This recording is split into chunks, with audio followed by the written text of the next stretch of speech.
Hello YouTube, Size17 here, but you can just call me Travis, and welcome back for another collection update.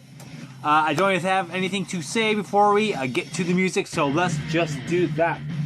In the background, we're listening to the awesome and new album from Toxic Holocaust, Primal, Future, 2019. I absolutely love this album. It rocks. Listen to it in the background. Alright, we got a bunch of CDs here. Let's start with this one. This is an album, a 2019 album. Actually, all of these are. This one came out a couple weeks ago. For whatever reason, I was kind of slow on buying it because I absolutely love this band. But anyway, finally picked it up, and actually, so far, I'm really pleased with it. And that is the new one from Swedish Prague Princes. I don't know if that's a thing. I just made it up. Opeth.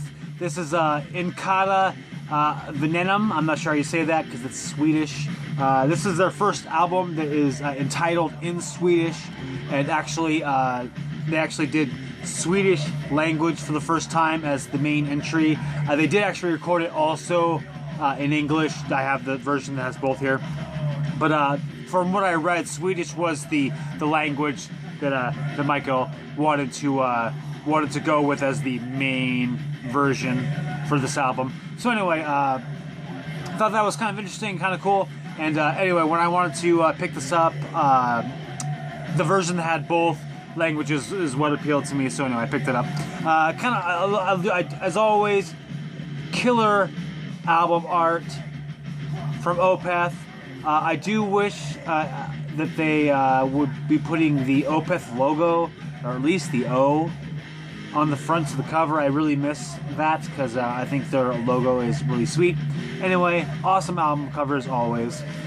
Yeah, to be honest, I've listened to the English version like one time, but I've listened to the Swedish version a number of times, and yeah, I think actually in terms of the prog rock era of this band, I think actually might be my favorite one. I really liked Heritage. I liked Pale Communion even more. Sorceress, I liked easily my least favorite of the three. I still liked it, but I was kind of like, maybe I'm not as into the newer stuff they're putting out, which was fine. You know, I'm cool with them moving away from the progressive death aspect of the previous incarnation of the band. I obviously, like with everyone else, I totally miss Michael's grunts because at least when he was doing them, he was one of the best in my opinion ever. But anyway, so I was maybe, I don't know if apprehensive or whatever would be the right word, but I was going into this one with not very high expectations. Having that Sorceress was not only my least favorite album of the prog rock era, but just actually in general of all their albums. But like I said, so far I've been super pleased with this one. I kind of feel like actually this is the one that sounds the most like the non-prog rock era albums, if that makes any sense. I'm not really sure why I feel that way, but I sort of just get that sense as I listen to it. Michael's vocals, clean vocals, sound freaking awesome. This probably is the album where they sound the best. I think it's just mostly lyrics and stuff on the inside here, but anyway, yeah, I really like this album a lot. I really feel like maybe Michael's prog rock writing has really come to fruition at a peak to release this album. Because actually, I feel like I've read a lot of pretty good praise for this album. People saying they like it a lot. What's the hype sticker say? Epic and captivating, Opeth cements itself as one of the most unique and important progressive bands of our time. As a biased fan of Opeth, I agree with that. Sung in both Swedish and English, on this version at least. I'm not sure what songs those are, because it says featuring, and it says, I don't know the song titles very well in English. Yeah, the ones that I like so far a lot are Svekets Prins, that's probably my favorite. That song rules hard. Charlatan, actually, which I thought was interesting because it's actually the same in English and in Swedish. Anyway, if you enjoyed the prog rock era, the last three albums by Opeth at all, definitely go check this one out if you haven't yet, because I think it actually is my favorite, like I said, of this era. Just awesome stuff, really great. The musical. As always, Michael is just super talented as a musician, and showcases it in throughout the music. Awesome soloing is also, as always. I think Michael's kind of an underrated soloist, maybe. Just really great stuff. I like this album a lot. Go check it out if you like Opeth and have liked any of the recent material. In Cauda, Venenum, I'm sure that's wrong. Anyway, by Opeth.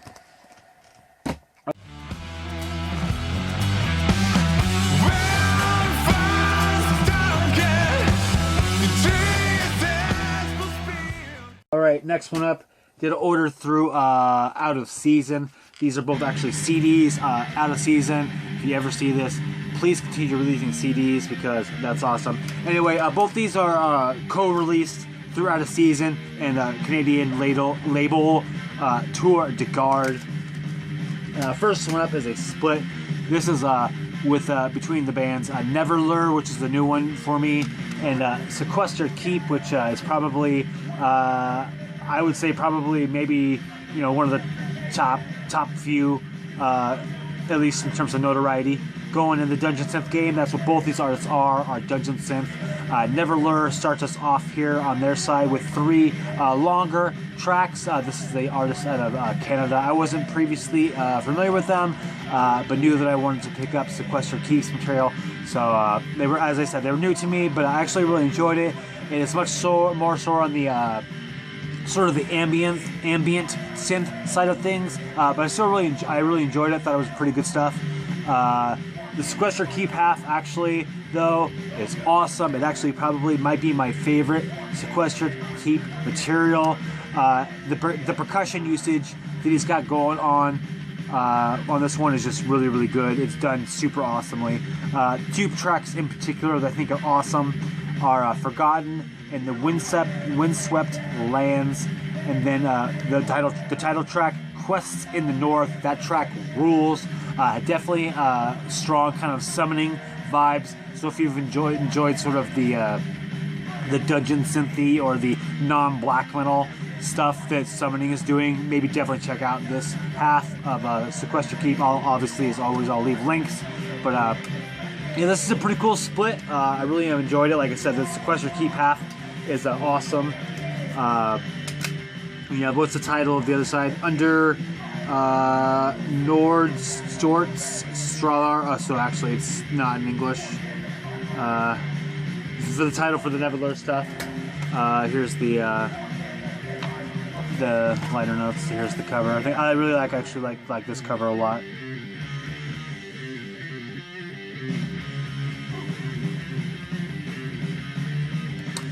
Anyway, here's the inside. We got our two guys, Keldwolf, or I'm not sure you say that, and then obviously from Salt Lake City, United States, the Wanderer of Sequestered Keep. I enjoyed these. Holding a sword there.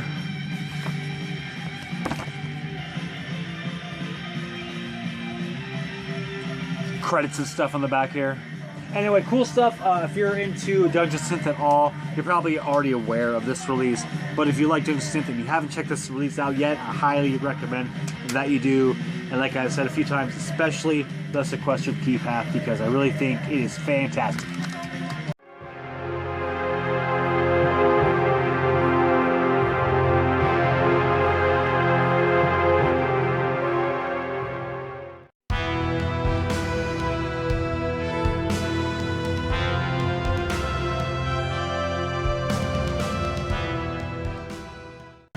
Alright, at the same time, I ordered another CD, like I said, from Out of Season and Tour de Garde together. This is an artist also that I was not familiar with.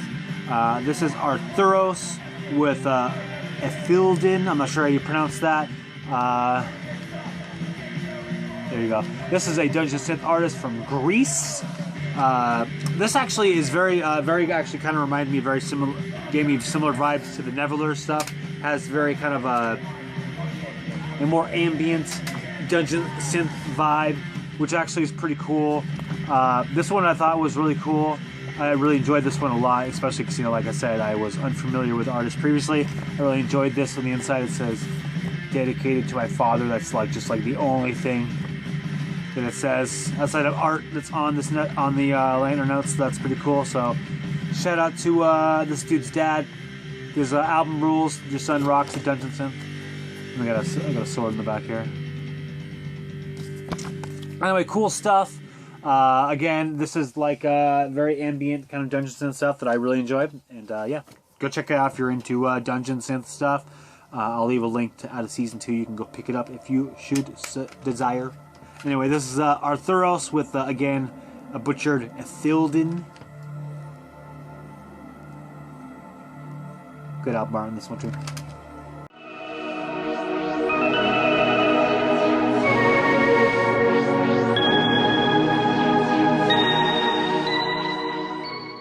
Alright, one more to go. This one is a little different.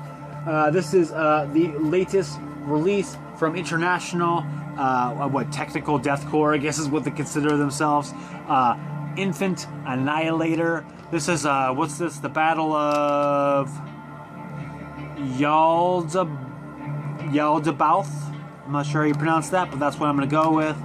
This is the third album from these guys. Two of the guys, the musicians, the drummer and the other guy, and then are from England, and then the singer is from the United States. So that's where the international part comes in. Kind of the album art here actually is really rad, but my only issue is it's kind of dark. So some of the detailing is sort of lost even in person. But that's how you go. Anyway, like I said, this is a technical deathcore. Came across this artist a few years ago and immediately fell in love with them. The techiness, I always really just love like wanky tech death metal stuff. These guys totally just fit the bill for me. I thought their second album, blanking on the title. Anyway, maybe I'll flash it. I thought that one was excellent. I thought they upped the techiness even more. I thought it was really cool. I think actually they probably stepped down the techiness a little bit on this album in favor of just like super catchy, headbanging riffs. As always, the vocals are just slamming, really good stuff. Yeah, I really just think they're just giving us something new kind of on this album, at least in terms of the ratio of wanky tech things going on. So they're still doing it, but I would say probably this is maybe the least they're doing the tech stuff. But like I said, the catchy headbanging riffs are just totally just crushing, awesome, catchy riffs, just awesome stuff. I haven't actually really explored what's really going on the inside of the liner notes. I don't know if there's actually like a story or what's going on, or is it lyrics? I'm not really sure. It's a lot of words. I didn't really look through it. So anyway, stuff going on the inside. Actually, this is full art still. Actually, too dark for you to really see much, but anyway, there's that. Anyway, I would say definitely if you like the other two albums from this act, definitely don't hesitate to check this one out as well, because it's it's within the same kind of realm of quality, I would say. I sort of do wish that this band was a little less edgy, because I really think I like them, but maybe that's maybe me being turned off by that level of edge is part of their thing. I don't know. Anyway, good stuff. I do like this album a lot. I think probably definitely show up on my end of the year list, because I really do think these guys do a really good job of incorporating the techie, wanky stuff along with the just awesome, brutal deathcore aspect of the band that they got going on. Anyway, once again, the Battle of Yaldabaoth, or however you want to pronounce it. Anyway, new one from Infant Annihilator. If you like these guys and you haven't checked it out yet, go do that. Now, I'll leave a link, as always, for everything.